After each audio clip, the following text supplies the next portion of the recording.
The Trump campaign is facing backlash for an apparent altercation at Arlington National Cemetery between the Trump team and cemetery staff. The former president was at Arlington on Monday to mark the third anniversary of the Abbey Gate bombing when 13 U.S. service members died in Kabul, Afghanistan. According to NPR, while there, Trump campaign staff verbally abused and pushed a cemetery official when the official tried to prevent the Trump campaign from filming in Section 60, which is a section of the cemetery reserved for those recently killed in America's wars abroad.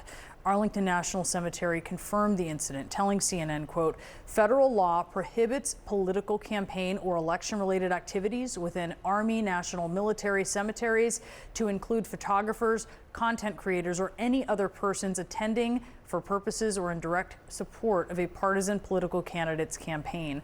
The Trump campaign says an unnamed individual did block members of Trump's team, but denies a physical altercation occurred, and they claim to have video to back up their account. However, they have not released that video. Trump has, however, posted a video from his visit online in which he criticizes the Afghanistan withdrawal under President Biden.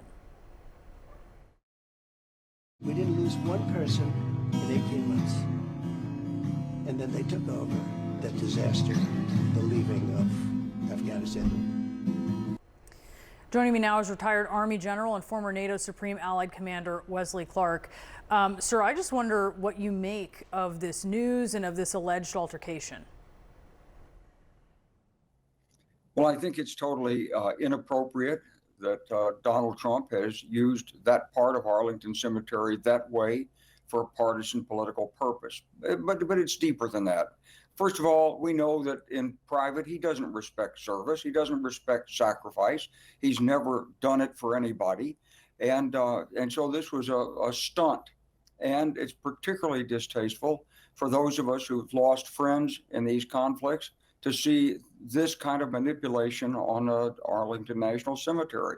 That's hallowed ground for us. And he should know better. But for former President Trump, anything that can help him, that's what he wants. That's the only service he's ever been in service to, is his own benefit here. So it's deeply offensive. And it doesn't really matter whether there was a physical altercation or not. He was told not to do it. So we don't want to get distracted by whether there's some tape that shows there was a push or somebody put their hands up. He was wrong to do this. He should apologize to the national veterans community and to the families. I wonder how you make sense of kind of two different things, which is, yes, we know that in private he's referred to people who have died in war as suckers and losers.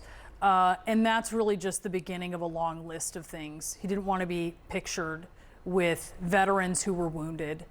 But then you have families of these 13, largely, who feel seen by former President Trump, and they do not feel seen by the Biden administration. That's very clear when you talk to a lot of them. We had Paula Knaus-Self on yesterday. She's the mother of Army Staff Sergeant Ryan Christian Knaus, who died at Abbey Gate.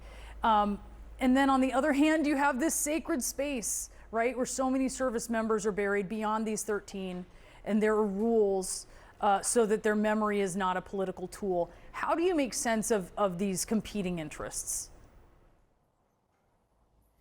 So I would say there's no problem if these family members want to endorse President Trump. That's perfectly within their right. After all, we had a Gold Star father endorse President Biden and criticize President Trump. And he came on again in the Democratic National Convention. This man, Kaiser Khan. So fine, civilians are allowed to endorse anybody they want, but not to use that portion of Arlington National Cemetery for partisan political purposes. They didn't have the right to use it for partisan political purposes, and neither does Donald Trump. And Trump attacked Mr. Khan as well as his wife, who appeared at the convention years ago. So how should the campaign have comported itself? He could have done the same thing with a tweet, but not in Arlington National Cemetery.